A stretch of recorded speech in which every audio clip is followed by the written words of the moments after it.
Salman Al-Farisi dari kitab Lataiful Ma'arif karya Imam Ibnu Rajab Al-Hambali tentang keutamaan bulan Ramadan. Dan ini hadisnya saya kira sudah cukup populer. Man tatawwa'a fihi bi khaslatin min khisalil khairi kana kaman adda fariidatan fi ma siwah. Wa man adda fihi fariidatan kana kaman adda sab'ina fariidatan fi ma siwa. Ya. Itu hadis marfu' dari Salman Al-Farisi. Pada paham ya? Enggak usah saya terjemahin ya. Udah belum Pak? Belum ya. Saya kira bahasa Arab di luar kepala nih. Kata Salman Al-Farisi dalam sebuah hadis marfu'. Jadi hadis marfu' itu Pak, hadis yang diucapkan oleh sahabat. Tetapi karena yang diucapkan itu sesuatu yang gak mungkin dia dapat sendiri kecuali dari Nabi, maka marufi'ah ila Nabi, maka seakan-akan statusnya ini disamakan seperti kayak Nabi yang ngomong, walaupun yang ngomong adalah sahabat. Maka di sini Salman Al-Farisi yang berkata, kata beliau, siapa yang berbuat amal sunnah di bulan Ramadan seperti dia melakukan amal yang wajib. Nah, siapa yang melakukan amal yang wajib seperti dia melakukan 70 kali amalan wajib tersebut. Nah, ini untuk ilmu wajib, fardu. Maka kajian kita subuh ini mudah-mudahan sama Allah dianggap seperti 70 kali kita menghadiri kajian di bulan-bulan yang lainnya, ya. Jadi mudah-mudahan pahalanya dilipat gandakan oleh Allah Subhanahu wa taala. Baik. Hadis ke-13 ini sangat relate dan sangat relevan nih Pak untuk di bulan Ramadan. Kita baca dulu matan hadisnya. Bismillahirrahmanirrahim.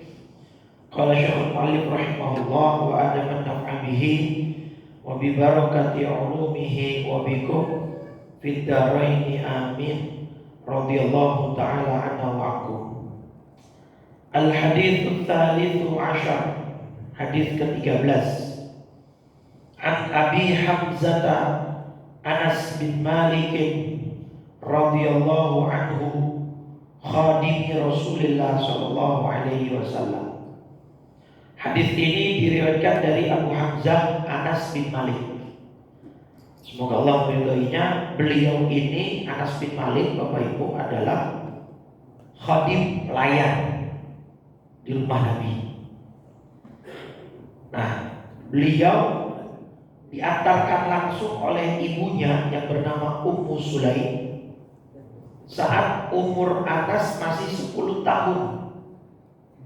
Jadi ibunya ngomong begini ke Nabi, khudhu ghulaman yakhdimuka. Kata ibunya Anas bin Malik yang bernama Ummu Sulaim, ya Rasul, ambil anak saya, biarkan dia menjadi pelayan. Saat itu usianya Anas masih 10 tahun. Gitu ya. Kemudian dengan sama Nabi diterima. Wa qad qalat lahu yauman ya Rasulullah ud'u Allah ta'ala lahu. Sebagai imbalannya saya minta tolong agar anak saya didoakan. Nah, ini Bapak Ibu, sedikit ingin saya garis bawahi ya. Selain doa orang tua, hendaknya orang tua itu punya semacam tradisi ya, membawa anak-anaknya ke orang-orang soleh, apalagi waktu masih kecil gitu ya. Tapi walaupun sudah besar pun tidak ada masalah, dan minta agar orang-orang soleh ini yang kita yakini kesolehannya mendoakan anak-anak kita. Ini contohnya dari ibunya Anas bin Malik yang menyerahkan putranya yaitu Anas untuk menjadi pelayan Nabi dengan imbalan beliau minta supaya Anas didoakan. Terutama ini Bapak Ibu, masalah iman. Kan di dalam An-Nisa surat 4 ayat 9 Allah sudah memberikan sebuah early warning, peringatan dini. Wal yakhshal ladzina law taraku min khalfihim dzurriyyatan dhi'afan khafu 'alaihim. Jadi hendaknya orang-orang beriman itu takut sekiranya sepeninggal mereka anak-anak mereka dalam keadaan lemah. Surat An-Nisa surat 4 ayat 9. Nah, lemah di ayat itu Bapak Ibu memang konteksnya kesejahteraan duniawi secara khusus. Jadi maksudnya Bapak Ibu boleh nih punya saving, punya deposito yang ditujukan untuk putra-putri misalnya anak-anak. Nah, tetapi ada juga ulama tafsir yang membawa ayat tadi maksudnya lemah dalam hal iman. Sekarang saya tanya, Bapak Ibu bisa memastikan kan ketika nanti kita meninggal dunia, anak-anak kita masih akan terus beriman kepada Allah? Memastikan bisa nggak? Nggak bisa. Makanya dalam surat Al-Baqarah surat 2 ayat 133 itu Nabi Yakub alaihi salam ya. Jadi gini, urutannya itu di surat tadi An-Nisa ya, surat 4 ayat 9 ini peringatan dari Allah ya, takut meninggalkan anak keturunan dalam keadaan lemah ketika kita meninggal. Quran surat 2 Al-Baqarah 133 Nabi Yakub bertanya kepada putra-putrinya saat Nabi Yakub sedang sakaratul maut. Jadi lagi sakaratul maut Nabi Yakub yang ditanya bukan, nah besok kamu tinggal di mana? Sepeninggal ayah kamu kerja apa? Kamu makan apa? Bukan itu yang ditanyakan. Ya, tapi boleh kalaupun itu dipersiapkan. Tapi yang ditanyakan oleh Nabi Yakub apa? Idz qala li banihi ma ta'buduna min ba'di. Wahai putra-putraku, apa yang kalian besok sembah sepeninggal? Baru dijawab, qalu na'budu ilaha wa ilaha abaika Ibrahim wa Ismail wa Ishaq ilaha wahidah. Tenang ya, kita bakal menyembah Tuhan engkau, Tuhan nenek moyang engkau Ibrahim, Ishak, ya, ilaha wa Ismail, dan yaitu Tuhan yang esa, Tuhan yang satu, Allah Subhanahu wa taala. Nah, kenapa saya tekankan ini juga dari kisahnya Anas bin Malik yang oleh ibunya yang bernama Ummu Sulaim dimintakan doa untuk anaknya. Bapak Ibu kan pengen ya kita nanti di surga kumpul lagi bareng anak cucu. Pengen ya? Di surga pengen kumpul lagi bareng anak cucu? Syaratnya mutlak Bapak Ibu. Nanti silakan dibuka surat At-Tur ya, surat 52 ya. At-Tur coba dicek. Surat At-Tur itu 51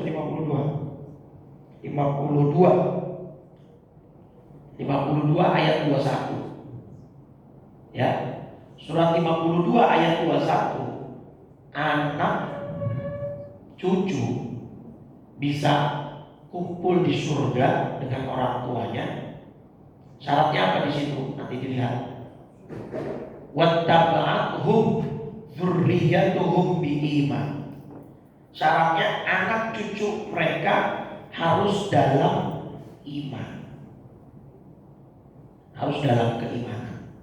Surat At-Tur surat 52 ayat 21. Jadi alhaqna dzurriyyatahum, akan kami kumpulkan anak dan cucu mereka di dalam surga. Tapi syaratnya itu anak cucu yang mengikuti mereka dalam keimanan. Jadi betapa sedihnya besok orang tua begitu nanti di akhirat ternyata tidak bisa kumpul bareng anak cucu karena beda jalur sudah. Nah itu yang dikhawatirkan. Karena begini, Bapak Ibu boleh cek di Google, kalau nggak salah CNBC atau CNN, saya lupa. Di 2023 ada berita di portal CNBC kalau nggak salah. Itu negara-negara Arab dengan pertumbuhan ateis tertinggi. Itu tuh nomor satu apa?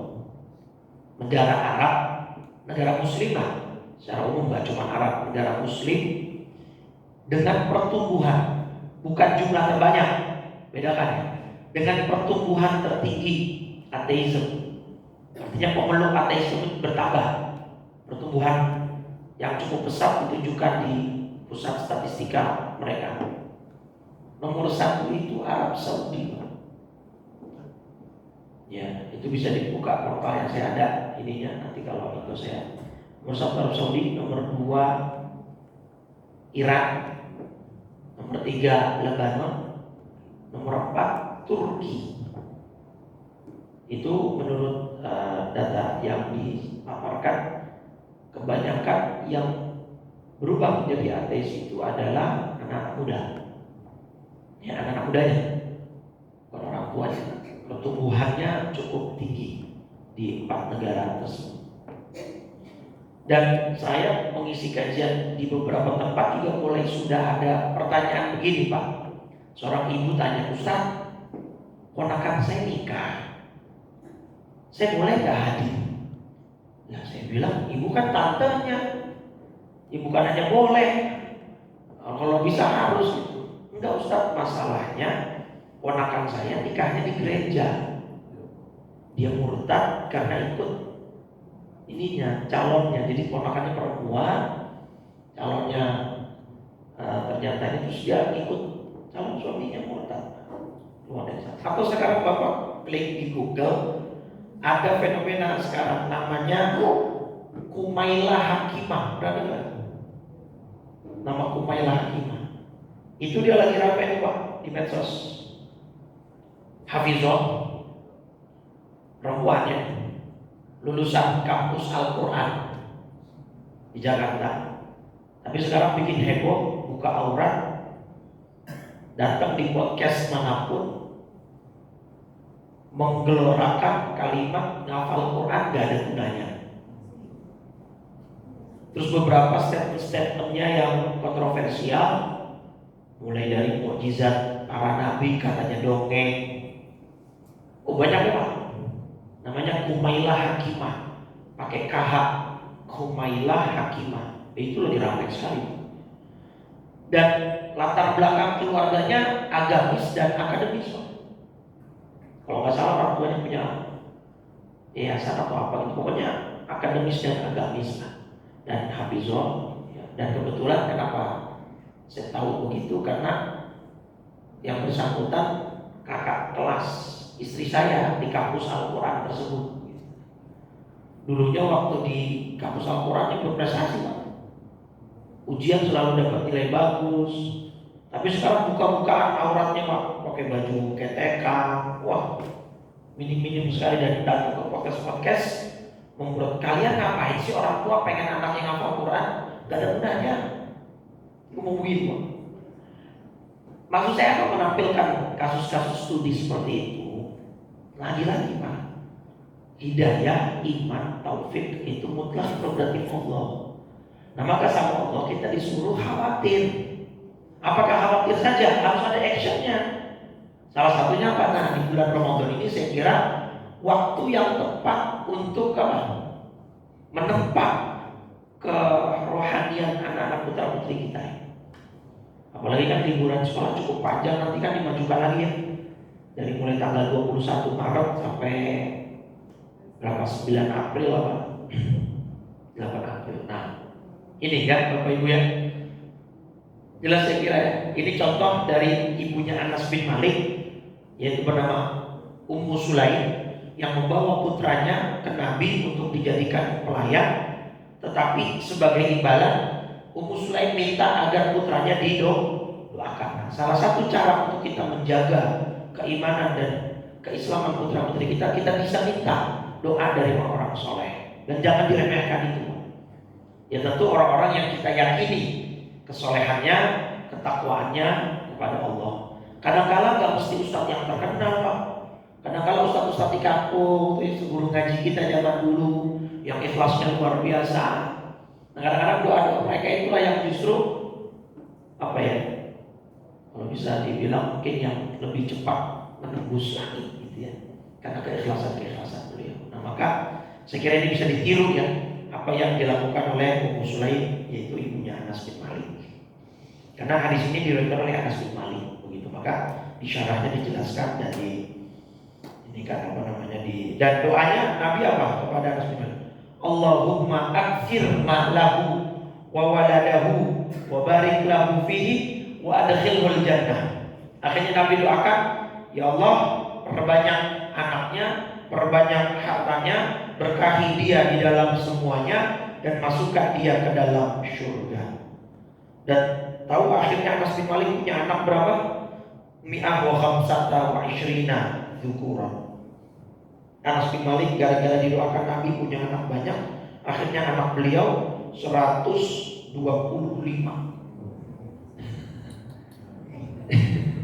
Jadi kalau minta mau lama jangan minta punya anak banyak, ternyata dikabulin ya segini anaknya 125 anak.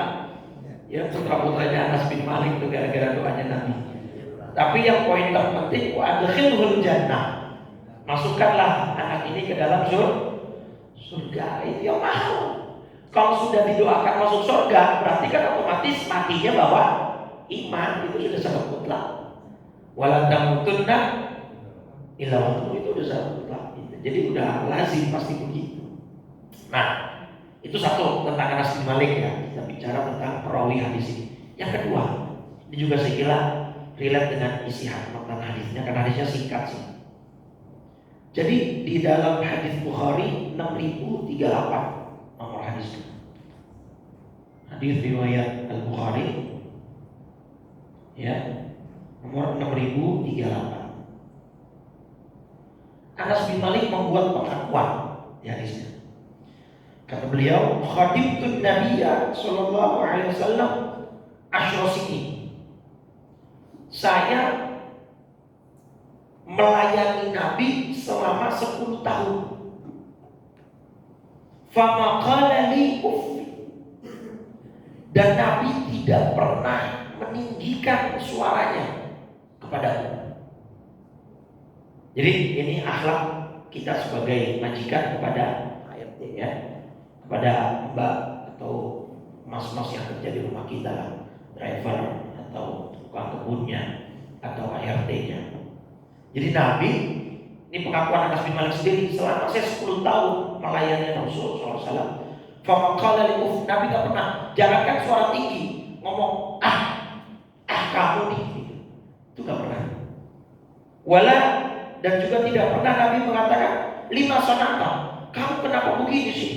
Kamu gak bisa kerja, kamu begini dan begitu. Wala Allah sanata, kenapa kamu gak ngedengerin apa yang saya perintah begini dan begitu. Nah ini sebuah akhlak yang sangat paripurna ya, yang ditunjukkan, ditampilkan oleh Rasulullah SAW bahwa bagaimana memperlakukan manusia, memanusiakan manusia, walaupun mungkin derajatnya secara strata sosial dia di bawah kita. Tapi kan kalau kita gak ada ART, kita juga kelatakan di rumah.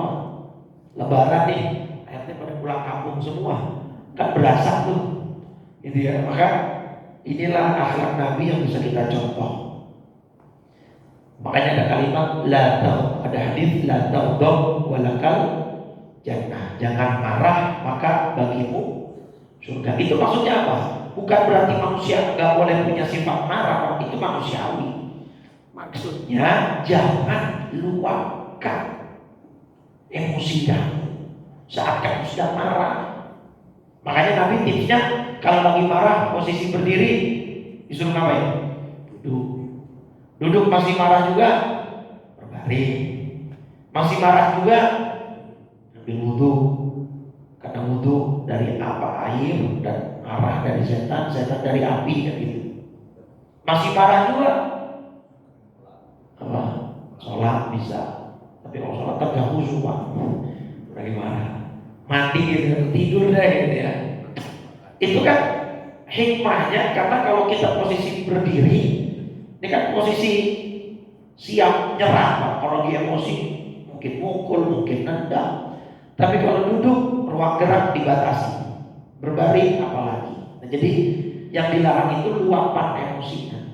Kayak contoh ibu misalnya, udah beli baju lebaran nih dari sekarang, malam takbiran disetrika, digosok sama mbaknya, bolong. Lebaran udah tinggal besok lagi. Marah nggak? Pasti. Marah tuh pasti. Kita bukan malaikat yang nggak punya sifat emosi amarah. Nah, yang dilarang itu kita nggak boleh meluapkan emosi kita, apalagi sampai melakukan kekerasan, physical touching kepada RT kita tersebut. Kalau mungkin sekedar nasihat, kata-kata itu masih dalam batas wajar. Nah, itu yang kemudian kata Nabi. Makanya Ali Imran, ya, Ali Imran ayat berapa itu? 133, 134, ya. 133, 134. Itu kan Allah menjanjikan surga yang seluas langit dan bumi. Untuk siapa? Ayat 134-nya, al-kadhimin al-ghaidha wal 'afina 'anil nas, yang menahan amarah dan memaafkan orang lain. Berat Pak, maafin orang lain, apalagi orang itu punya salah sama kita atau menzolimin kita, berat. Maka itu menjadi sebuah ciri penghuni surga yang gampang memaafkan orang lain, gitu ya. Nah, ini dua poin, dua kisah dari Anas bin Malik yang bisa kita terapkan dalam kehidupan kita. Satu, ibunya Anas bin Malik bernama Ummu Sulaim membawa anaknya yaitu Anas bin Malik saat usia 10 tahun untuk dijadikan pelayan Nabi dengan imbalan didoakan putranya. Nah, maka itu bisa kita lakukan untuk putra putri kita, datang ke orang soleh soleha atau ke orang-orang yang kita yakini keimanannya dan ketakwaannya, minta didoakan. Yang kedua itu ya, masalah akhlak kita kepada pelayan kita, ART kita di rumah, ya, seharusnya kita bisa memanusiakan mereka sebagaimana Nabi tidak pernah berkata kasar atau bernada tinggi kepada pelayannya yaitu Anas bin Malik. Ya, baik, itu dua poin yang dari kisah Anas bin Malik. Kita masuk ke hadisnya. Kata Rasulullah SAW qala, sesungguhnya Rasul SAW bersabda, la yu'minu ahadukum hatta yuhibba li akhihi ma yuhibbu li nafsihi. Hadis muttafaq alaih, riwayat Imam Al-Bukhari dan Imam Muslim. Hadis di Al-Bukharinya nomor 13, di Muslimnya nomor 45. Ini yang saya bilang tadi relevan dengan bulan puasa. Kata Nabi dalam hadis ini, tidak sempurna iman salah seorang di antara kalian sampai kalian bisa mencintai saudaranya seperti dia mencintai dirinya. Nah, itu nanti indikatornya dua Pak. Mencintai saudaranya seperti mencintai dirinya itu indikatornya dua. Yakni apa yang ingin dia dapatkan perlakuan dari orang lain, maka lakukan. Sakit, pengennya dia baik. Kalau kita lagi sakit, pengennya dia baik, diperhatikan, dijenguk, dibantu. Maka ketika ada orang sakit, lakukan hal yang sama, ya kan? Apalagi misalnya pengen punya kebutuhan tapi nggak punya duit, akhirnya harus apa? Utang, misalnya dalam keadaan kepepet. Ini masalah utang emang jadi apa ya? Ngasih utang dengan ngasih sedekah, pahalanya gede banget. Bapak Ibu ngasih sedekah sama ngasih utangan, itu gedean mana pahalanya? Ulama khilaf, tapi setahu saya yang mayoritas itu mengatakan al-qard, memberi hutang. Karena alasan POV-nya di sudut pandangnya, tidaklah seseorang berhutang ya kecuali kalau memang dia benar-benar butuh. Itu zaman dulu. Kalau zaman sekarang kan orang hutang kadang-kadang buat gaya gitu ya. Kalau buat usaha masih penting Pak. Kadang-kadang buat gaya, buat jalan-jalan, buat upgrade handphone, buat ini. Tapi tetap hukum status memberi hutangan tetap besar pahalanya. Gitu. Bahkan gini. Nah, makanya kalau kata guru saya, kalau kita ngasih hutangan, sudah dalam mindset otak kita, anggap aja duit itu hilang. Untuk zaman sekarang gitu ya maksudnya ya. Kadang-kadang banyak orang yang playing victim nih Pak. Dia yang utang begitu ditagih lebih gak. Oh, kamu nih nggak solidaritas banget, nggak setia kawan banget, uang cuma segitu aja ditagih terus lah. Ini orang gimana konsepnya sih? Itu kan duit dia, hak dia dong untuk menagih gitu kan. Itulah manusia itu kezaliman. Nih, dalam hadis Nabi katakan matlul ghaniyi zulmun. Orang yang sudah mampu bayar hutang tapi dia tidak mau membayar, maka itu zalim. Dosa besar. Dan orang yang suka remehin perkara hutang, kata guru saya, itu perhatiin rata-rata hidupnya gak berkah. Remehin loh ya, artinya ngeremehin sudah mampu tapi ditunda, gak bayar, mengelak, memeles. Biasanya hidupnya gak berkah. Nah, tapi di Quran, nih, surat Al-Baqarah ayat 280, dicek tadi. Dan ini ada hadis besar ya Pak. Bahkan beberapa guru saya mengajarkan ini namanya bisnis pahala dengan cara memberi utangan kepada orang lain yang memang butuh. Ketika ada orang berhutang kepada Anda, terus kemudian dia nggak mampu bayar, di Al-Baqarah surat 2 ayat 280, wa in kana dzu usratin fa nadhiratun ila maisarah. Jika orang yang berhutang itu dalam kesulitan, berilah tenggat waktu sampai dia memperoleh kelapangan untuk bayar. Nah, di dalam hadis ini diriwayatkan oleh Imam Ahmad, Imam Al-Baihaqi, dan hadis ini berstatus sahih. Kata Nabi, man anzara mu'siran falahu bi kulli yawmin shadaqatan qabla an yahilla ad-dain. Ini Pak. Misalnya Bapak ngasih utang tenggat waktu tempo sampai sebulan misalnya. Bulan depan misalnya tanggal 7 April harus bayar dia. Sekarang kan 7 Maret utangnya hari ini. 7 April dia harus bayar, janjiannya begitu. 7 April dia datang dengan baik-baik atau menghubungi, maaf kami belum siap, tolong berikan tenggat waktu. Nah, Bapak berikan sesuai perintah Allah Al-Baqarah tadi 280. Nah, itu sampai hutangnya lunas. Per hari di sini Bapak dianggap sedekah per hari kan, sesuai dengan nominal yang Bapak Ibu pinjamkan.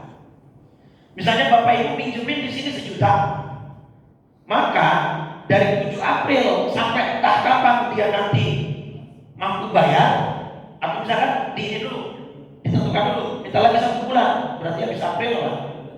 April 7 Mei.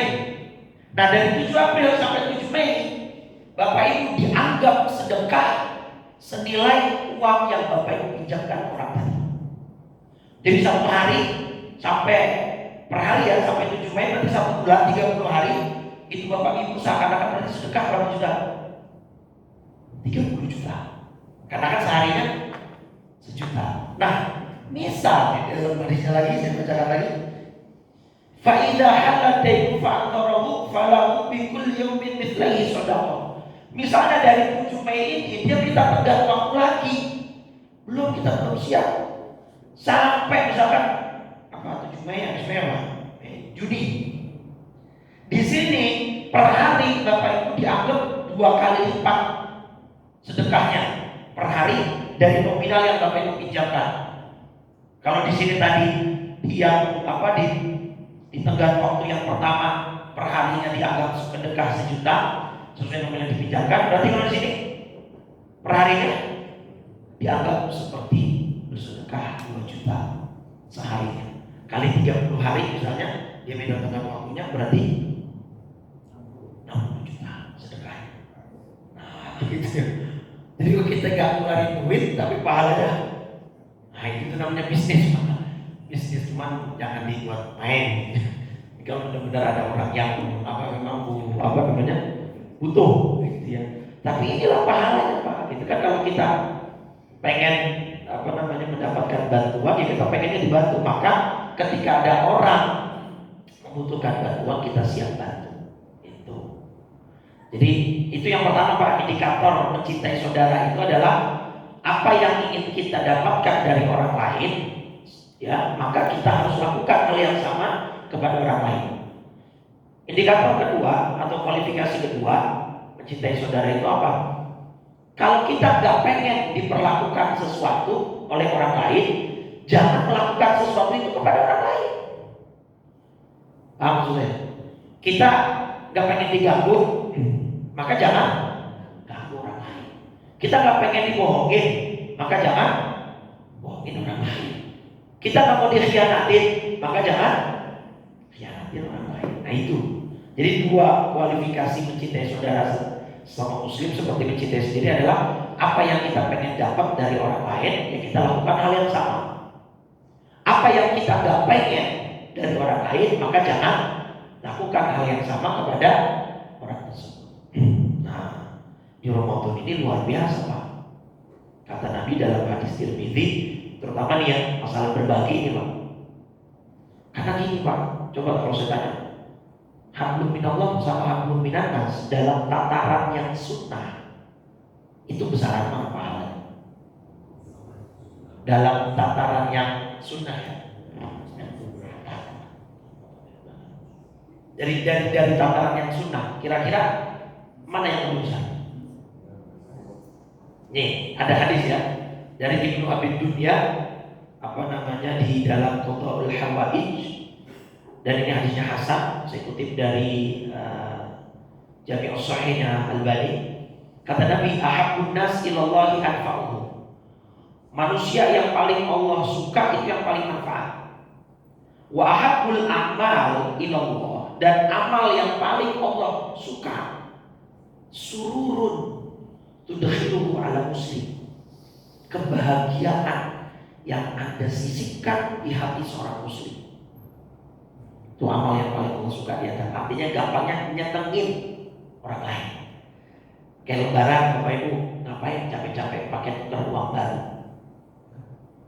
Kita mau nyenengin anak kecil, dan boleh.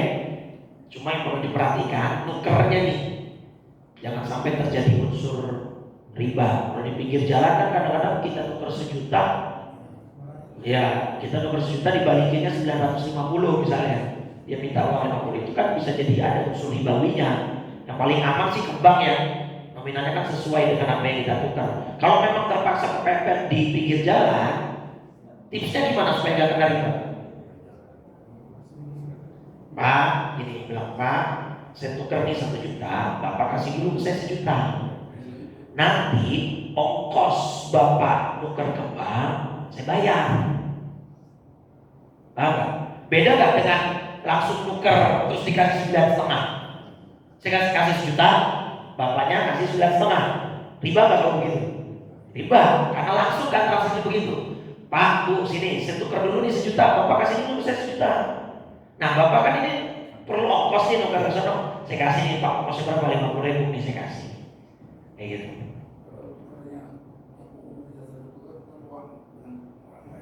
Gimana Pak? Nah, kalau uang asing pasti terjadi karena karansinya beda.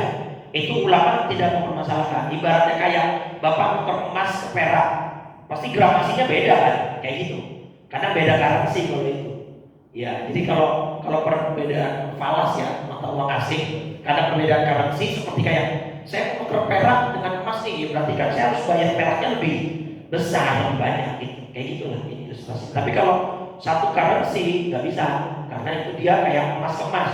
Saya nuker sama bapak, saya emas 10 gram, bapak kasih saya 15, ya nggak bisa. Gitu kan, kayak gitu. Maksudnya begini kan, kalau kita uang kan selalu beda antara kita beli dan kita jual. Iya, karena kan itu fluktuatif kan harganya, mengikuti mengikuti ya global lah gitu. Jadi memang masalah currency atau falas ini kok kayak emas juga kan harganya naik terus atau berubah terus berini terus. Nah itu ya tadi yang saya bilang, patokan kita itu kan emas dan perak. Nah layaknya kita ketika membeli emas dan perak itu juga setiap harinya pasti harganya akan berbeda gitu. Jadi kalau falas itu nggak ada masalah. Yang jadi masalah itu kalau mata uang yang sama ditukar dengan mata uang yang sama gitu ya. Tapi memang sih ada sedikit perbedaan di antara ulama muamalah tentang hal itu gitu ya. Tapi walhasil ya seperti itu contoh saja untuk menyenangkan orang lain.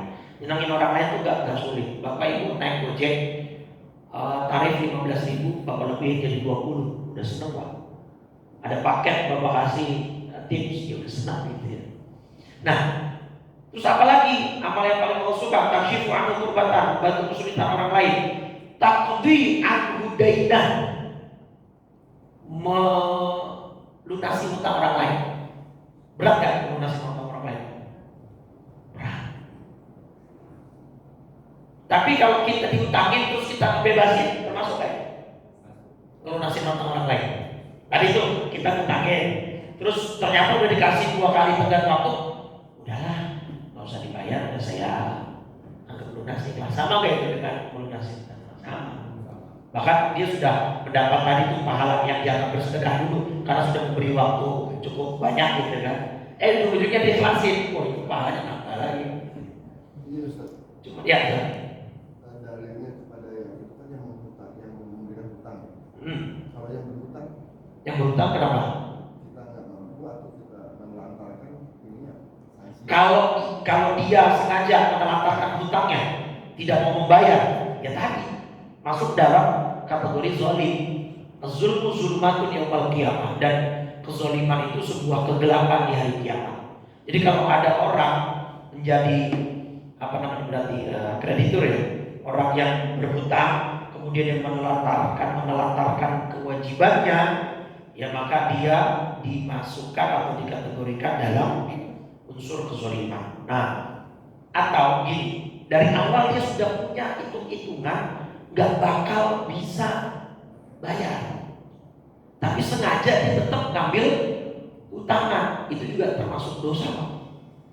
Karena kata Nabi dalam hadis, siapa ada nadaina, siapa yang berhutang sebuah hutangan kemudian dia tahu atau dia bahkan berniat gak akan bayar, nanti di hari kiamat Allah SWT bahkan di dunia itu kehidupannya akan dihinakan oleh Allah SWT. Tapi sebaliknya, kalau dia berhutang dari awal sudah ada niat dan sudah ada hitungannya untuk bisa membayar, dan dia nggak mampu bayar, ternyata mungkin nanti pilot di tengah jalan, musibah itu segala macam, adallahu anhu dainahu yaumal qiyamah. Allah bayarkan hutangnya atas nama dia di hari kiamat. Jadi poinnya ada di niatnya. Etikat dia sebenarnya buat hutangnya apa? Satu, ada etikat baik buat bayar atau tidak. Dua, kebutuhannya untuk maksiat atau untuk hal yang mengandung ibadah. Kayak misalkan saya contoh, boleh kan? Saya mau umroh, saya punya kontrakan, tapi uangnya belum di saya, karena kontrakannya misalnya sifatnya tahunan. Nanti tahun depan dia akan bayar. Saya pinjam dulu uang sama saudara buat berangkat umroh, karena mungkin saya mau ngejar Ramadan. Tapi nanti saya nggak bayarnya Desember karena uang kontrakan saya baru keluarnya Desember. Boleh nggak seperti itu? Boleh, karena dia sudah punya kemampuan, sudah ada hitung-hitungan, dia bisa bayar. Itu kan yang dulu dipakai konsep talangan dana talangan itu sebenarnya konsepnya begitu awalnya. Ya cuma dalam prakteknya akhirnya ya berantakan juga. Ya, namanya manusia. Nah jadi itu ya. Terus Au taqudu anhu ju'an, satu terakhir, atau mengenyangkan perut yang lapar. Nah ini Pak Ramadan. Dalam hadis Tirmidzi, man fattara sha'iman, siapa yang memberi makan orang yang berpuasa, kana lahu mithlu ajrihi, maka dia akan mendapatkan pahala sesuai yang dia beri makan.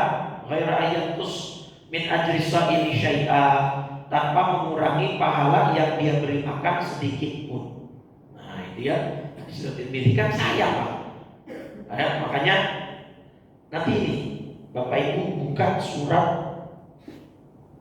Al-Balad terakhir ya. Surat Al-Balad Pak. Ini biar kita mendapat ganjaran yang besar. Surat Al-Balad surat berapa dia? 90 kalau nggak salah. Al-Balad 90 ya. Ayat surat 90 ayatnya dimulai falaqtahamal aqabah wa ma adraka mal aqabah fakku raqabah au it'amun fi yaumin dzi masghabah yatiman dza maqrabah. Dari ayat berapa itu? 11 sampai 16.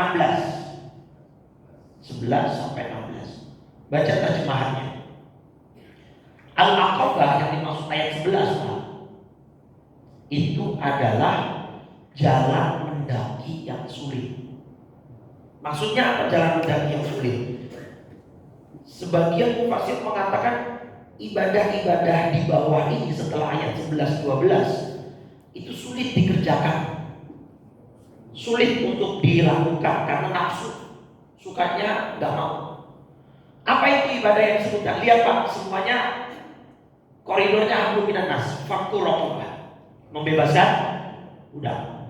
Au yat'amun fi yaumin dzi masghabah, memberi makan pada saat orang kelaparan.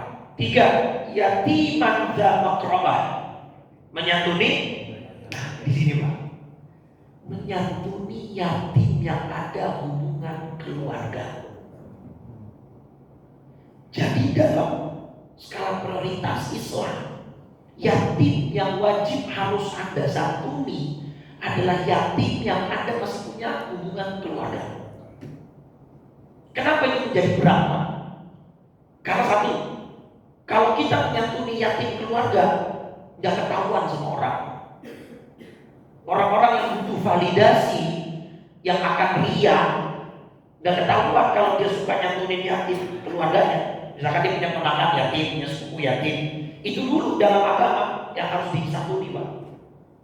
Nah kalau dia cuma nyantunin keluarga, yatim keluarga, kan orang-orang tetangga, saudara nggak ada yang tahu, nggak dapat validasi gitu, nggak dapat pengakuan dari orang lain. Satu, yang kedua, seringkali ego itu bermain kalau dalam keluarga. Dia, saya nggak mau nyantunin dia. Dulu aja bapaknya jahat, saya begini dan begitu kok. Namanya keluarga yang kan ada clash gitu ya, ada ribut kecil. Padahal yatim mana kecil, dia nggak mau nyantunin keluarganya.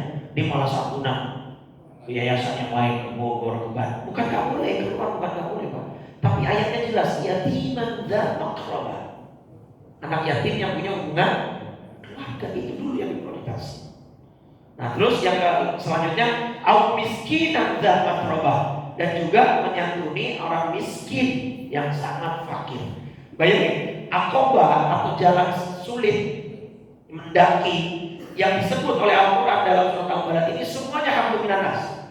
Bebasin budak, ngasih makan orang lapar, nyantunin yatim yang keluarga, dan nyantunin orang fakir miskin.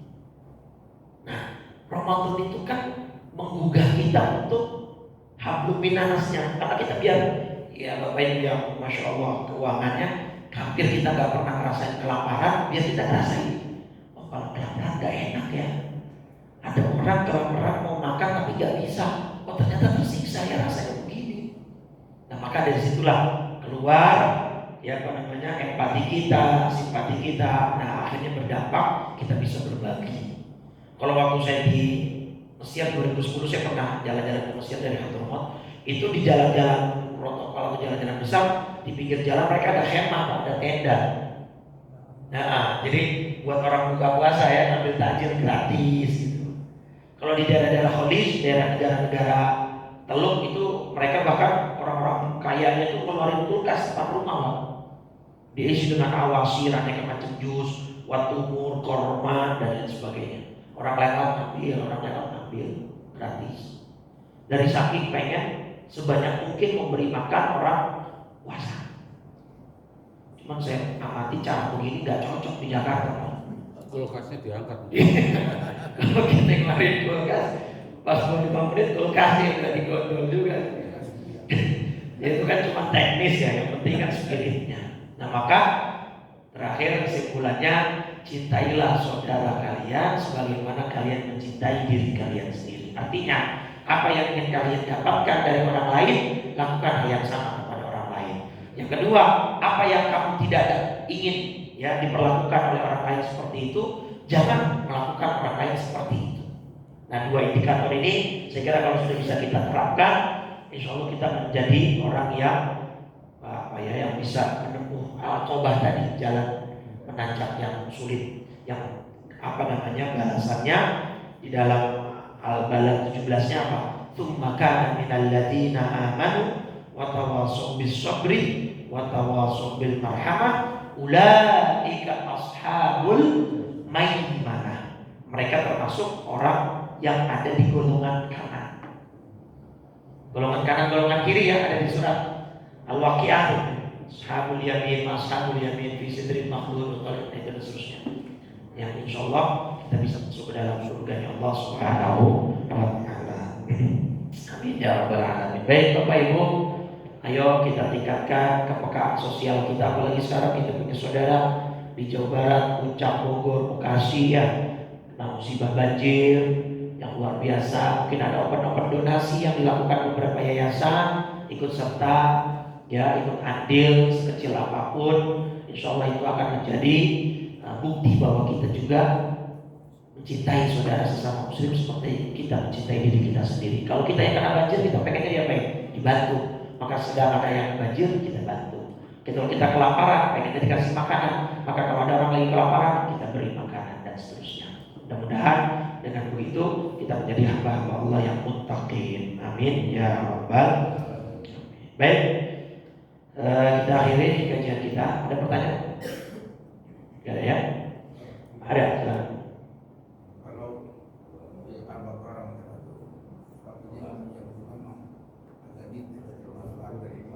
Iya betul. Bahkan ayat terpanjang di Quran itu Al-Baqarah, ayat tentang hutang.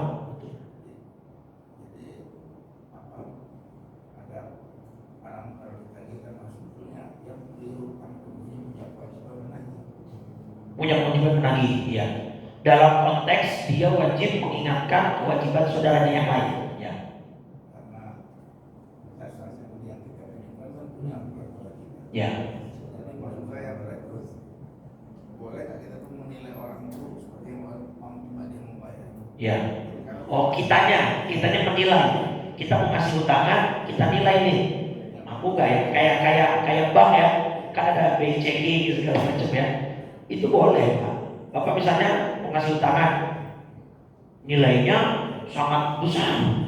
Yang menurut perhitungan kita tahu gaji dia, kita tahu penghasilan dia, kayaknya dia nggak mau bayar nih. Nah, boleh Bapak untuk tidak memenuhi permintaan dia, tapi kalau Bapak punya kebijaksanaan, Bapak turunkan. Misalnya dia pinjam jangan 100 juta, jangan 100 deh, saya kasih aja dia 5 juta, gitu ya. Berupa pinjaman kah atau berupa pemberian langsung kah, itu terserah Bapak. Itu tapi kalau bisa jangan kembali dia dengan tangan kosong. Karena Allah itu sangat malu ketika ada hamba yang meminta ayyaridahu sifra. Allah itu sangat malu kalau ada hambanya menengadahkan tangan, terus Allah putuskan harapan mereka dengan tangan kosong. Jadi paling enggak ada kayak semacam kayak uang bensin atau uang makan, dia udah terkadang jauh ke kita, gitu ya. Jadi bahkan karena ada hadis la yuflihul mu'min law sadaqa sa'il ma aflaha man raddah. Tidak beruntung seorang mukmin ketika ada orang datang ke dia minta bantuan, dia mampu membantu walaupun mungkin lebih kecil dari yang diharapkan, tapi dia nggak membantu. Itu masuk dalam kategori tidak beruntung kata Nabi. Nah itu dia. Makanya guru saya ngajarin, ada orang minjem uang ke Anda, bapak nggak mau ngasih, ibu nggak mau ngasih, karena mungkin kualifikasinya kata bapak di kriterianya nggak mungkin dia bayar nih Ustaz, atau bahkan mungkin dia punya riwayat jelek dalam tangan.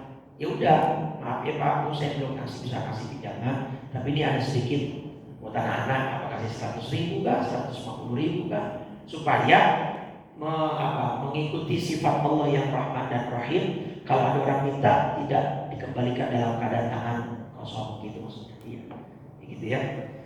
Jadi boleh-boleh saja dan sah-sah saja, itu hak kita untuk orang itu, ya, untuk kita memberikan tangan kepada orang lain. Baik, kita tutup kajian kita pagi Jumat pagi ini dengan 3 kali kalimat tauhid. Mudah-mudahan kita bisa menjalankan hablum minallah dengan begitu sempurna dan juga bisa mengimbanginya dengan hablum minannas dan bisa memberi manfaat untuk banyak orang yang ada di sekitar kita. Kalau Rasulullah sallallahu alaihi wasallam, afdhalu ma qultuhu ana wan nabiyyuna min qabli la ilaha illallah, la ilaha illallah, la ilaha illallah, Muhammadur Rasulullah sallallahu alaihi wasallam, kalimatu haqqin 'alaiha nahya wa 'alaiha namut wa biha nu'adhu insyaallah ta'ala minal aminin. Alhamdulillahirabbil alamin. Allahumma shalli 'ala sayyidina Muhammadin wa 'ala alihi washabihi ajma'in. Allahumma inna nas'aluka imanan da'iman wa nas'aluka yaqinan shadiqan wa nas'aluka 'ilman nafi'an wa nas'aluka 'amalan shalihan mutaqabbalan wa nas'aluka rizqan halalan wasi'an thayyiban mubarakan wa nas'aluka al-'afwa wal 'afiyah wa nas'aluka tamamal 'afiyah wa nas'aluka syukra 'alal 'afiyah wa nas'aluka al-ghina 'anil nas. Allahumma inna nas'aluka ridhaka wal jannah wa na'udzubika min sakhatika wan nar. Allahumma inna na'udzubika minal hammi wal hazan wa na'udzubika minal 'ajzi wal kasal wa na'udzubika minal jubni wal bukhl wa na'udzubika min ghalabati ad-daini wa qahri rijal. Rabbana atina fid dunya hasanah wa fil akhirati hasanah wa qina adzabannar. Sallallahu ala sayyidina Muhammadin wa ala alihi wa sahbihi wa sallam walhamdulillahi rabbil alamin. Subhanakallahumma wa bihamdika asyhadu an la ilaha illa anta astaghfiruka wa atubu ilaika. Assalamualaikum warahmatullahi wabarakatuh. Waalaikumsalam.